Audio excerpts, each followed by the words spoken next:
Greetings greetings greetings मेरी we family पूरी दुनिया में। मैं हूं आपका चीफ।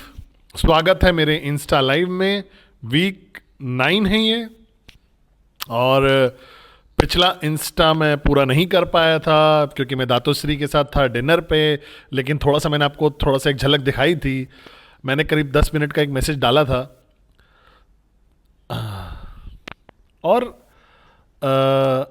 थोड़ा शाउट आउट कर लेता हूँ मैं जो लोग हैं वीक 9 में।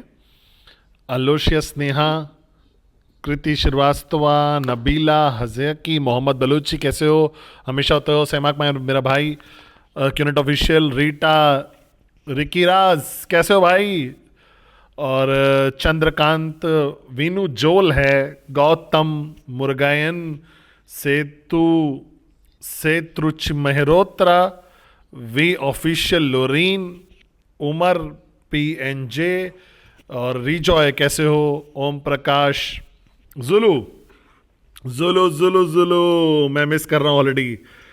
शायद असाद है, एस वी पी मदी, J K D son, Tejkaran Chaudhary, Neetu Kumari, Pragya, Banu, Girish Kumar, Manisha, Danny, Rudri, Sameera, कैसी हो? कोच नीतू, अरासू, तबस्सुम, शर्मा शर्मा, ऐश्वर्या, चिला, अरुण भाटिया, बिस्तिया, अर्पिता, साइन, मलकान, मे यू बी, बालाजी, कैसे हो अपू?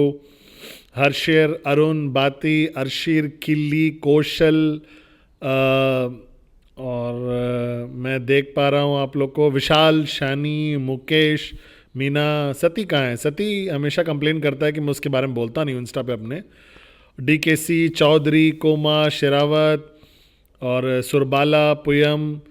मैं देख पा रहा हूँ आपको, ब्रजेश, ऑल राइट। और मैं देख पा रहा हूँ स्नेहा, जायसवाल, मशमूदी, प्रिंसेस देवानी, ईमेल, जोश, विनय, कृष्णवानी, ऑल राइट, कुकू, कोयत, केला, कृष्णा, नंदा, अंकित, दियर, कुशेर, सब ग्रीटिंग्स ग्रीटिंग्स ग्रीटिंग्स सबको।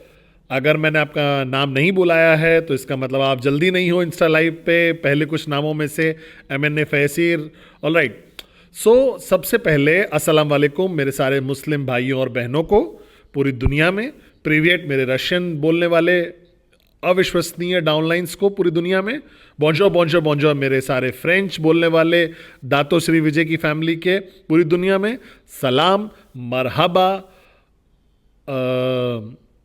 विगेट्स, ओला, क्यू एन यूरोप को, सारे क्यू एन यूरोप मार्केट हैं, वनकम, आई भवन, जी एल ए लंका को नमस्ते, अवरजाना, नमस्ते, वनकम, नमस्कारम, सत श्री अकाल, सब लोग जो इंडिया में हैं, अबा कबार इंडोनेशिया, और सिंचाओ वियतनाम, मकलाबा म्यांमार, निहाउमा Hong Kong, Malaysia, Singapore. Greetings greetings greetings सब लोग को। और हाँ, स्पेक्स लग रहा है विक्स ब्लू है, और ओकले, मैं ओकली यूज़ करता हूँ, सबसे बढ़िया ही है। तो ग्रीटिंग्स सब लोग को पूरी दुनिया में। और अगता आप भी है यहाँ पे, और मैं अगता का नाम नहीं करूँगा तो वो डिप्रेशन में चली जाएगी। आयुष गुप्ता, मैं देख पा रहा हूँ। एटली कहाँ है? सती, हाँ गया, मैं पूछ ही रहा था कहाँ हो टीपा। और ऑल राइट। और कलाए है होगी कहीं तो, जॉनी होगा कैसा, अब वो मिला। और सब लोग सब लोग सब लोग सब लोग सब लोग ग्रीटिंग्स। ये इंस्टा पे सबसे पहली चीज़ तो अच्छी खबर ये है कि मैं आपसे 30 मिनट बात करूंगा, तो सब लोग लॉग ऑन नहीं जो हुए हैं उनको बोलो लॉग ऑन कर लें। मुझे नहीं समझ में आता कि जब मैं ग्रिड पे डालता हूँ लोरीन और मैं रील्स में जब जाता हूँ तो मुझे नहीं, नंबर ऑफ व्यूज़ नहीं दिखते हैं। कुछ तो गड़बड़ है इंस्टा में। ये मेरी टी का चाय का कप है ना, उस पर भी दवी दवी दवी लिखा है, देखो। तो आज मुझे बात करनी है आप लोग के बारे में, दो चीज़ों के बारे में बात करनी है। और ये एक ऐसी चीज़ है जो मैं बात कर रहा था दातो श्री विजय से, आज भी बात कर रहा था उनसे, ये चीज़ तो मैं आपसे भी शेयर करूंगा। तो बैठ जाइए, रिलैक्स हो जाइए, ध्यान से सुनिए, सीखिए। जो विजडम मैंने इकट्ठा किया है मुझसे भी समझदार लोगों से पिछले 25 साल से इस बिजनेस में, और जीवन में उससे भी ज़्यादा। तो सबसे पहली चीज़ जो मैं बात करना चाहता हूँ आप लोगों से वो ये है कि ये जो यात्रा है जिस पे आप हो, इस यात्रा जिसको हम बोलते हैं लाइफ, और मैं बहुत बार बोल चुका हूँ, लाखों बार बोल चुका हूँ, हज़ारों बार बोल चुका हूँ ये चीज़, कि जीवन जो है वो एक एडवेंचर की तरह ही है। वो कोई एक पार्क में टहलने की तरह नहीं है। इसमें बहुत सारी खूबसूरती होगी, गंदगी भी होगी, खुशियाँ भी होंगी, दुख भी होंगे, हंसी भी होगी, गुस्सा भी होगा, और इसमें सक्सेस भी होगा, फेलियर भी होगा, प्यार भी होगा, प्यार का जाना भी होगा, और कई बार हो सकता है इतना बुरा ये हो सकता है कि आप गिव अप करने के बारे में सोचो। सिर्फ नेटवर्किंग में नहीं, लेकिन जीवन में भी हो सकता है। लेकिन इसीलिए तो इसको बोलते हैं लाइफ, है ना। तो आपको क्या करना है कि आपको एक्सेप्ट करना है इस फैक्ट को कि ये जो यात्रा है जिस पे आप हो, ये कोई ऐसी यात्रा नहीं होने वाली जहाँ पे फूल बिछे हो और रोज़ धूप निकली हो, सनशाइन हो। कुछ ऐसे समय भी आएंगे जहाँ पे जीवन आपको टेस्ट करेगा, लाइफ टेस्ट करेगी। और रीज़न क्यों है कि वो टेस्ट करती है? क्योंकि मैं मानता हूँ, मास्टर प्लान में बहुत ज़्यादा विश्वास करता हूँ, और ये आपको सिखाने के लिए शायद आता है कि जो आप सीखने को नहीं तैयार हो आसान तरीके से, क्या मेरे साथ हो? मुझे ऐसा लगता है हम लोग जो इंसान लोग हैं ना, हम लोग सबसे घमंडी, सबसे कठोर, फुलकप लोग हैं जो किसी भी स्पीशीज से कंपेयर कर लो आप, जो इस दुनिया में एग्जिस्ट करती है। हम लोग ज़्यादा अपनी इच्छाओं से और अपनी ईगो से हम चलते हैं, और ये सब चीज़ें बकवास जो होती हैं उससे। और जीवन के जो ये लेसन है ना, ये बहुत सिंपल होते हैं। अगर एक छोटे से नटशेल में डालो तो मैंने एक अपनी माँ से और दातोश्री विजय के पिताजी से, दातोश्री से, एक छोटा सा लेसन अगर समझूं मैं कि क्या होना चाहिए आपको और क्या होना करना है और क्या होना है, तो जीवन अगर सिंपल शब्दों में करना है तो अच्छा करो और अच्छा बनो, अपना बेस्ट वर्जन बनो किसी स्टैंडर्ड से। कुछ तो एक्सेप्टेबल स्टैंडर्ड्स हैं, लेकिन हम लोग इसको सीखने से इनकार कर देते हैं जो आसानी से हमको मिलते हैं, और तभी जीवन हमें एक ऐसी चीज़ पे लाके खड़ा कर देती है जिसको आप बोलते हो चैलेंज, मैं बोलता हूँ लेसन्स, जो मैंने आसान तरीके से सीखने में को इनकार कर दिया था। वो लेसन्स जो मैं आराम से सीख सकता था कॉमन सेंस अप्लाई करके, लेकिन मैंने इनकार कर दिया, चाहे जो भी घमंडी हो, फुल कप हो, या जो भी कारण रहा हो।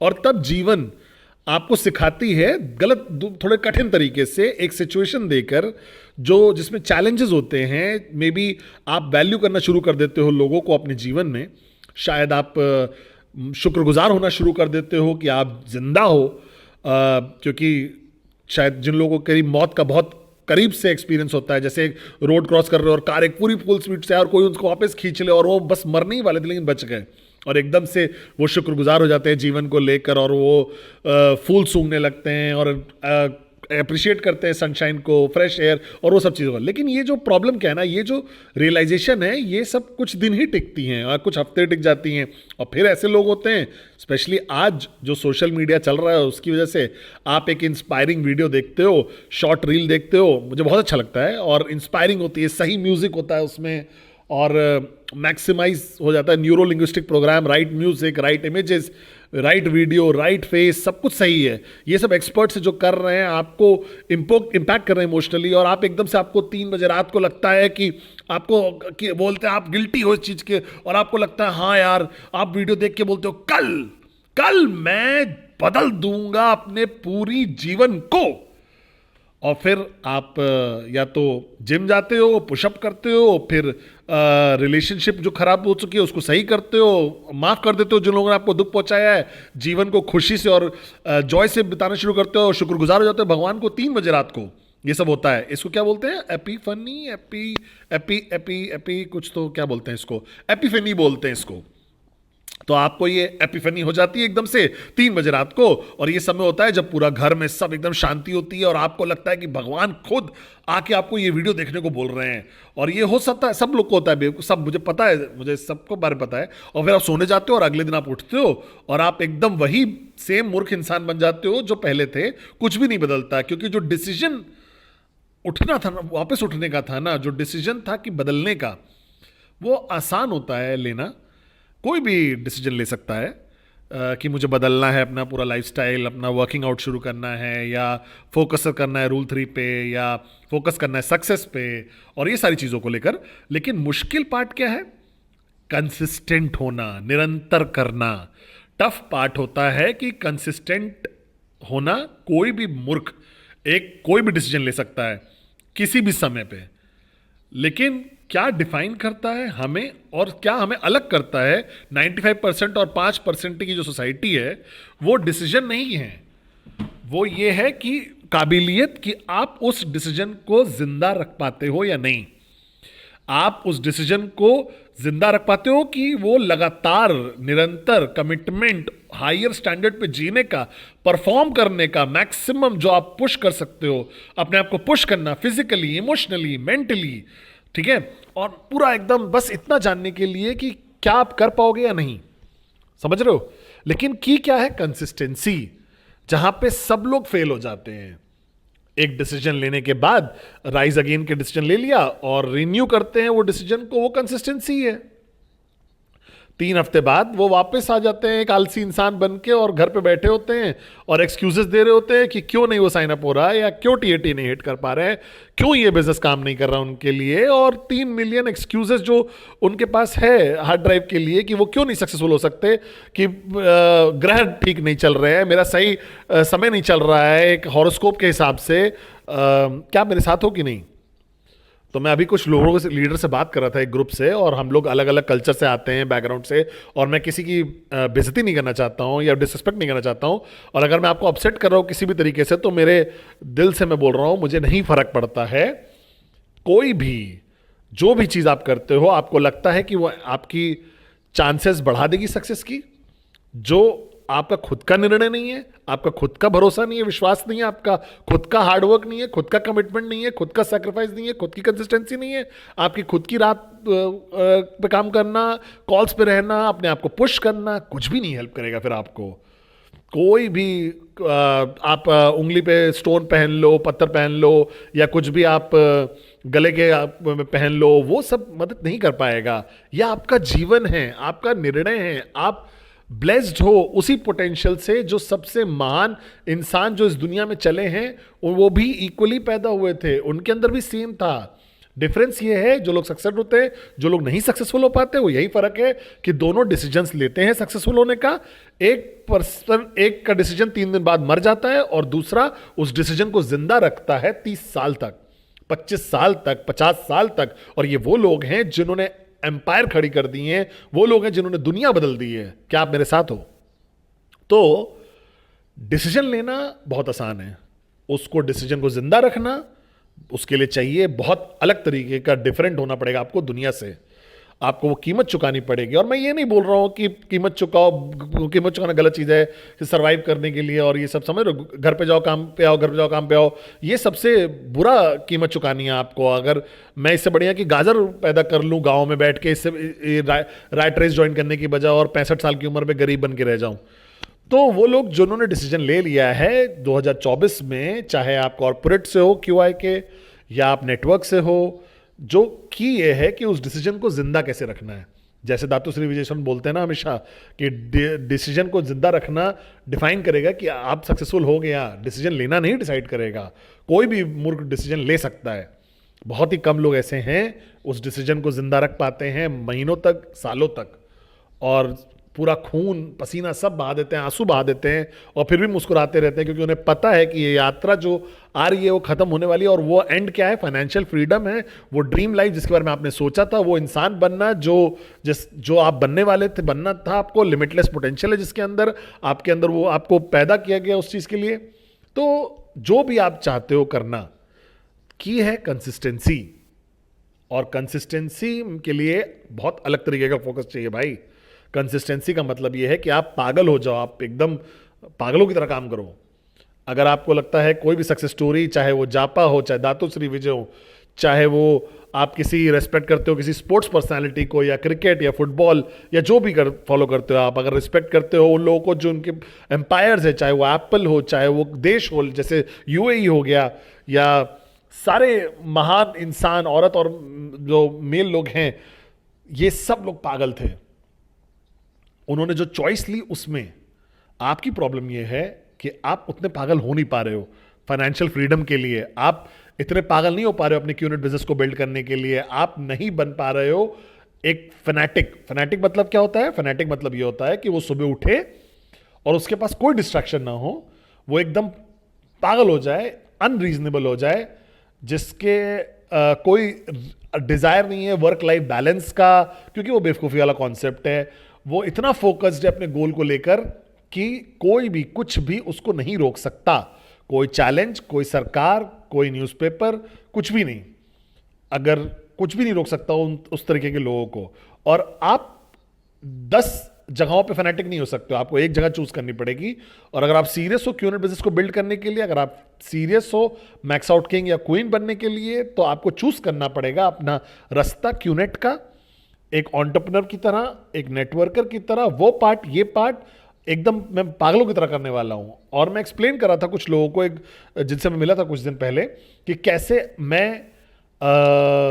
फोकस करता हूं कि जो मुझे करना है आपके चीफ की तरह, आपके अपलाइन की तरह रिप्रेजेंट करता हूं जापा और दातुश्री विजय शरण को, महान लोगों को। बहुत सिंपल है वो मैंने बहुत सालों से प्रैक्टिस किया है, जिसको मैं बोलता हूं प्रायोरिटी लिस्ट।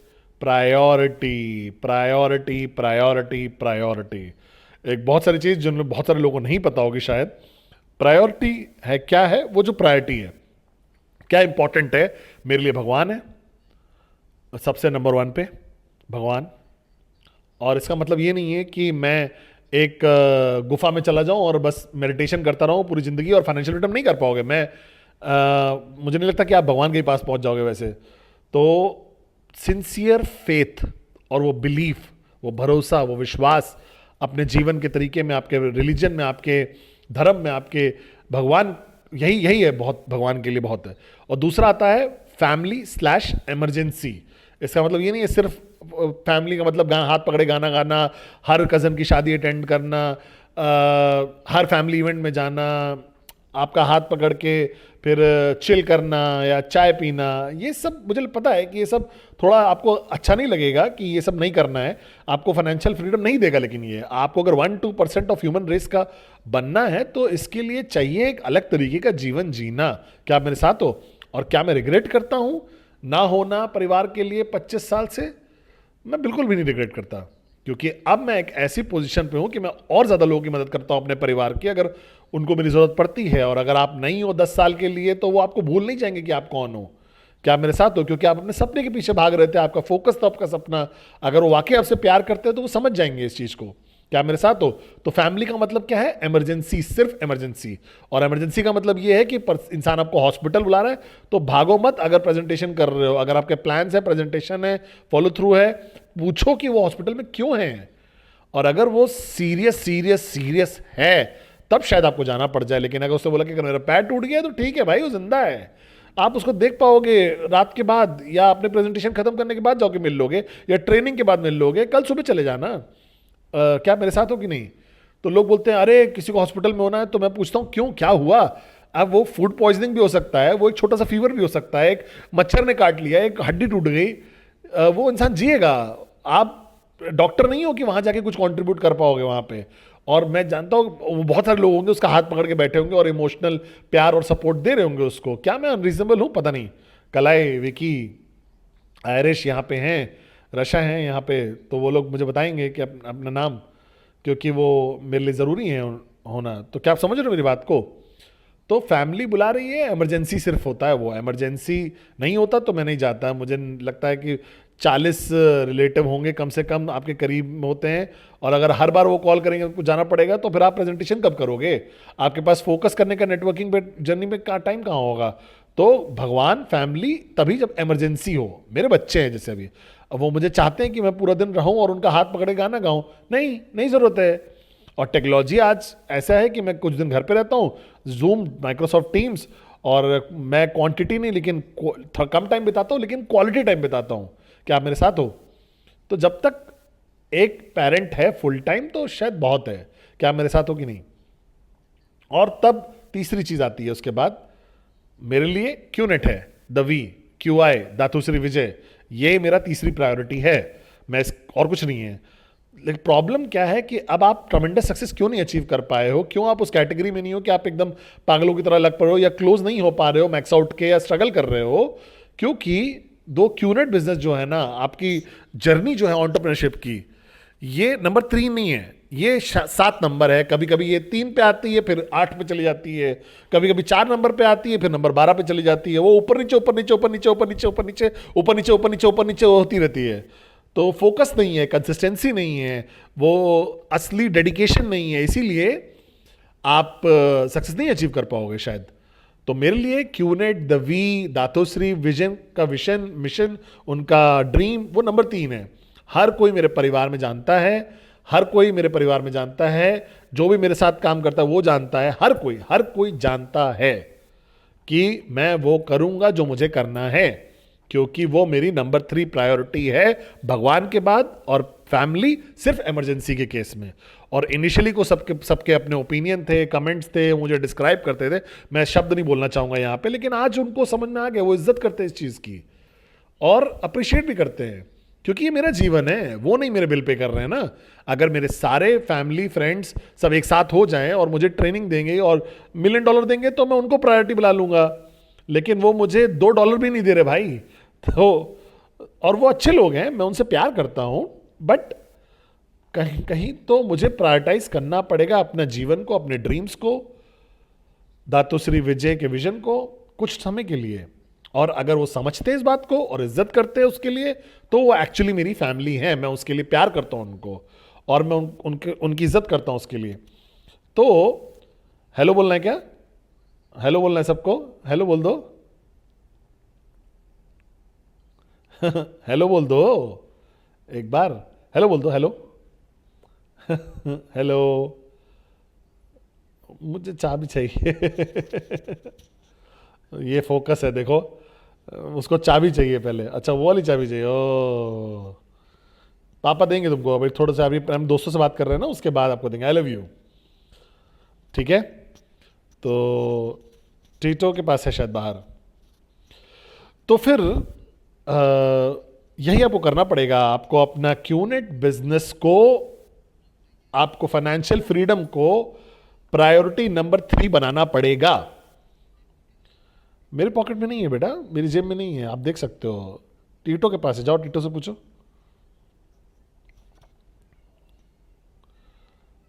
मुझे पता है, लेकिन टीटो से पूछो ना, टीटो के पास है, टीटो क्रिस से पूछो। जाओ, धीरे धीरे चलना, ठीक है। Love you. और प्रायोरिटी होनी चाहिए, और जैसे ही आप उसको नंबर 3 पे रखते हो, निरंतर कंसिस्टेंटली, अगर आप उसको नंबर 3 पे रखते हो कंसिस्टेंटली, कुछ दिनों के लिए नहीं, कुछ महीनों के लिए नहीं, कुछ हफ्तों के लिए नहीं, सालों तक, तब आप बनते हो एक कहानी। आप max out king, max out queen बनते हो, तब आप स्टेज पे जा सकते हो ऊपर। और यही है जैसे कि आप फैनेटिक बन सको, क्योंकि मुझे नहीं लगता कि वो लोग जो सक्सेसफुल हुए हैं स्पोर्ट्स में, बिजनेस में, दुनिया को बदलने में, मुझे नहीं लगता कि उन्होंने पागल हुए बिना ये काम नहीं किया होगा। तो आपकी समस्या क्या है कि आप इसको ट्रीट कर रहे हो कि चलो देखेंगे, देखा जाएगा क्या होता है, ट्राई करते हैं, मैं उम्मीद करता हूँ एक दिन मैक्स आउट कर जाऊंगा और मैं एक अच्छा इंसान मुझे लेफ्ट और राइट में मिल जाए। तो ऐसे काम नहीं चलता, वो एकदम होना चाहिए, आपको एकदम पागल बनना पड़ेगा इसके लिए, आप एकदम प्रो क्रेजी की तरह लाना पड़ेगा। नंबर 3 इसको रखना पड़ेगा, नंबर 3 होना पड़ेगा इसको प्रायोरिटी लिस्ट में, और नंबर 3 पे रुक रहना पड़ेगा। चेंज नहीं होगा, दिवाली आई और क्रिसमस आई, ईद आई तो बदल गया, स्कूल हॉलीडेज में चेंज हो गया, या बच्चे को स्कूल जाना है तो बदल गया। आप इसको ऊपर नीचे नहीं ले जा सकते जैसे आप चाहो, तब फिर आप सक्सेसफुल नहीं हो पाओगे। तो ये इतना सा आसान है। अगर आप वाकई सीरियस हो फाइनेंशियल फ्रीडम को लेकर, तो ठीक है, ठीक है, अभी मिलेंगे, पहले मैं बात कर लूँ ना, सबसे फिनिश कर लूँ ये बात करना। ये देखो कैसे फैनेटिक फोकस होता है, उसको चाबी चाहिए मुझसे। हेलो बोल दो, हेलो बोल दो, पहले हेलो बोल दो, फिर मेरी पॉकेट में ढूंढ लेना। देखो एकदम चीफ जूनियर है ये, ठीक है। अगर इसको कुछ चाहिए तो ये कुछ भी करेगा जब जब तक उसको मिल नहीं जाएगा। लो लो, देख लो, देखो भाई, मैं दिखाता हूं आपको। नहीं है, जाओ जाओ। और मैं क्या कह रहा था, हाँ, तो फोकस होना चाहिए, वो फूक होनी चाहिए। और फाइनल पॉइंट है, मेरे पास 5 मिनट और हैं, कि मैं आज बात करता बहुत सारे लोगों से और सीख रहा था दातुश्री से इस कॉन्सेप्ट के बारे में, लोगों को मैनेज करना, अपने रिलेशनशिप्स को मैनेज करना। और एक चीज़ जो मैं उम्मीद करता हूं कि एक दिन लोरीन मैं करूंगा series of videos art of relationship management के बारे में, क्योंकि मुझे ऐसा लगता है सब लोग इसमें फेल हो रहे हैं। और मैं याद दिलाना चाहता हूं आप सब लोग को कि पहली चीज, आप लोगों को पुश नहीं कर सकते तब तक जब तक ट्रेसपास नहीं है, जब तक उन्होंने आपको परमिशन नहीं दी है, वरना आपकी पुशिंग नेगेटिव में चेंज हो जाएगी, वो टॉक्सिक बन जाएगा और वो आपसे दूर भागना शुरू कर देंगे और आप उनको खो दोगे। आप एज्यूम नहीं कर सकते, मान के नहीं चल सकते कि आपका रिलेशनशिप स्ट्रांग है। आप नहीं इस चीज को एज्यूम कर सकते कि आपका स्ट्रांग रिलेशनशिप है 2024 में, क्योंकि वो आप 2021 में बहुत अच्छे दोस्त थे आप लोग। हर रिलेशनशिप को बार बार स्ट्रेंथन करना पड़ता है, दोबारा से एस्टैब्लिश करना पड़ता है, ट्रेसपास दोबारा से एस्टैब्लिश करना पड़ता है, और आपको कन्विंस करना पड़ेगा कि आप एक ऐसी जगह से आ रहे हो जहां केयर है, प्यार है, और आप इसलिए नहीं कर रहे हो कि कोई अथॉरिटी डाल रहे हो, आप हक जमा रहे हो, चाहे आप ऐसे हो, चाहे आपके पास अथॉरिटी हो क्यों ना हो। अगर आपका अपलाइन को कोई फर्क नहीं पड़ता हो, लेकिन क्या फर्क पड़, क्या हो मतलब है अगर आप अपलाइन हो, मम्मी से पूछ लो जाके बेटा, मम्मी के पास है। चाहे आप एक अपलाइन हो, चाहे आप एक सुपीरियर हो, कॉर्पोरेट वर्ल्ड में इसका मतलब कुछ नहीं होता, कोई फर्क नहीं पड़ता। अगर आपने उनकी इज्जत नहीं जीती है, अगर आपने नहीं कमाई है उनकी वफादारी, अथॉरिटी नहीं एग्जिस्ट करती आज की दुनिया में भाई।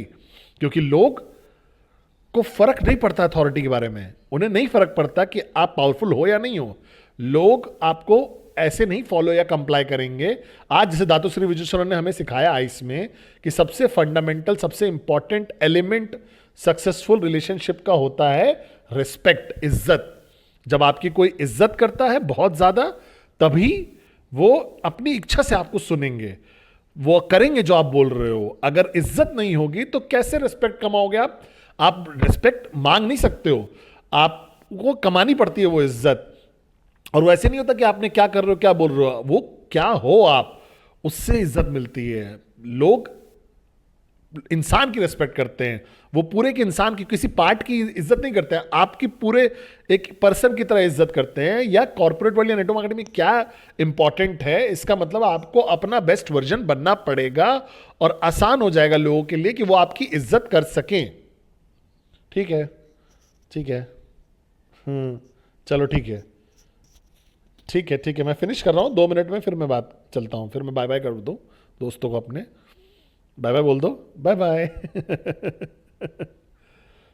आ रहा हूँ मैं, बाय बाय बोल रहा हूँ। तो याद रखिएगा इस चीज को, जो इज्जत जो है, बोल रहा हूँ ना बाय बाय, 1 मिनट में बोल रहा हूँ, आपको वो कमानी पड़ेगी वो इज्जत। और एक ही तरीका है लोगों की इज्जत कमाने का आज की डेट में, आज के समय में, कि आप क्या हो, आप जो बोल रहे हो वो कर रहे हो या नहीं कर रहे हो, या आपके अंदर वो इंटीग्रिटी है, वो वैल्यू सिस्टम, आपका वर्क एथिक्स, आपका कमिटमेंट, आपकी डेडिकेशन, जो आप बोल रहे हो वो फंडामेंटली बहुत स्ट्रांग है। और आपके आंखों में वो आंख देख पा रहे हैं, आपकी आवाज में वो सुन पा रहे हैं, वो देख पा रहे हैं कि आप कीमत चुका रहे हो सपने के लिए, उनके फ्यूचर के लिए, आप उनकी ग्रोथ में इंटरेस्टेड हो, आप उनको गाइड कर रहे हो, मेंटर कर रहे हो, रेस कर रहे हो, हेल्प कर रहे हो उनको दोबारा ऊपर उठने में। क्या आप मेरे साथ हो? आप बहुत ज्यादा फोकस हो उनकी इनकम पे, अपनी इनकम के छोड़ के, और आप उनके लिए हो, सिर्फ अच्छे दिनों में नहीं, आप उनके बुरे वक्त में भी उनके साथ खड़े हो। लेकिन अल्टीमेटली इज्जत सिर्फ एक चीज है जो रिलेशनशिप को और ताकतवर करती है। आप कमा सकते हो वो इज्जत कि आप क्या हो, ना कि आप क्या करते हो, आप क्या हो। क्या आप मेरे साथ हो? इसीलिए मैं जापा और दातुश्री विजयेश्वरन को इज्जत करता हूं इतनी ज्यादा, सिर्फ इसलिए नहीं कि उन्होंने मेरे लिए क्या क्या किया है, वो जो हैं, कैसे वो अपना जीवन जी रहे हैं, कैसे वो जो बोल रहे हैं वो करके दिखा रहे हैं। और यही है जो है, तो अपने आप की रिलेशनशिप को रिपेयर करना सीखो, इवैल्यूएट करना सीखो अपने रिलेशनशिप को, अपनी रिलेशनशिप की हेल्थ चेक किया करो कंसिस्टेंटली, और कभी भी पुश, फिर डरना मत कि उनको पुश कैसे करें। जब तक आपके पास स्ट्रेस पास है, जब तक आप हायर स्टैंडर्ड पे जी रहे हो, आपको पुश करना चाहिए उनको, क्या आप मेरे साथ हो?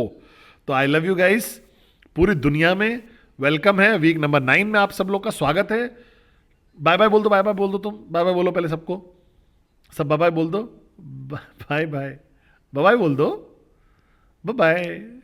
ठीक है, तो मुझे बाय बोलना पड़ेगा। आई लव यू गाइस, मैं वेडनेसडे मैसेज में मिलूंगा आप लोगों से। I love you guys, bye.